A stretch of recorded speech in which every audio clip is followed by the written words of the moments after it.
Namutikwa w'Enkuba yatonnya akawungeezi ak'eggulo mu bitundu eby'eggombolola ne town council y'Erimi ekiri mu district ey'Ebunyangabu yalese abaayo bafumbya miyagi ng'ono yalese ensuku ziri ku ttaka nga n'ennyumba zaatikuddwako obusolya. Amaka agasoba mu 3 ge gaatikuddwako obusolya kw'ossa n'ensuku ezibadde zigudde akaleka ezerindigudde ku ttaka. Enkuba eno yazze n'omuyaga ogw'amaanyi olwo n'etikkula obusolya ku mayumba g'abantu kw'ossa n'essomero lya gavumenti eriri mu kitundu kino nga n'amasinzizo teyagatalizza. Tulina obusaasi bw'amaanyi habwa omuyaga ovutiire hano mu district ya Bunyangabu.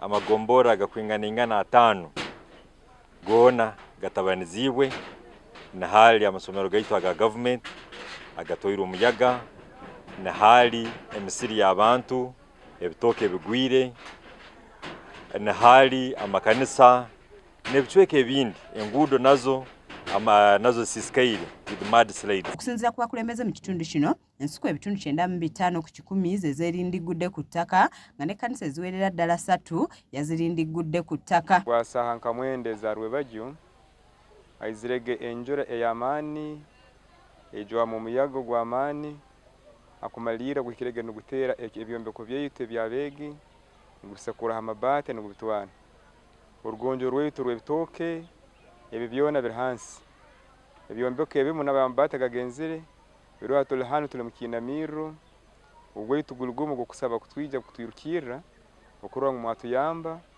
mwatukonyera kurwa ngo abana baitu aba gavumenti batungwe na mbere bashobora okuhumurura ebintu byo uri kureba nyuma yanje aha hamwe n'ebindi muri kuza kureba omishaho byona bitirwa umuyaga hizira njurancense bitu yaka ya leta umuyaga mwinji for like 30 minutes ebintu byona umuyaga gwabicwecereza ayindi kugambira entoshi zo mugombora ya Rwimi 95% zona ziri yabutaka uko muri kwerebere cyane mwene turi kumanyisa enjara yatandikira izoba enjara yo musente mushaho hamwe n'enjara y'abantu kuburwe byo kurya. Bano bawanjagidde gavumenti okuva edukirira abantu abakoseddwa enjege eno kuba singa tekikola abantu bano bandirumbibwa enjala wamu n'ebirala ebiyinza okukosa obulamu bwabwe kuba kati tebalina wa kusula. Azino twandishaba gavumenti obuyambi kutukwatiraho n'abaana y'ishomero twine na 10 cyo kubaha abwo kuba omuyaga gutitire munonga.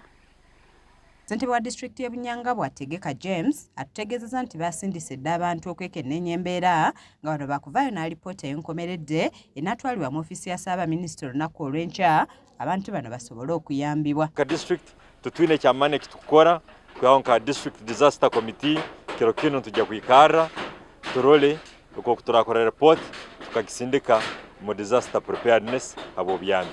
Mutabali Moses yakusakidde eggulire lino ku lwa KSTV Agaleero.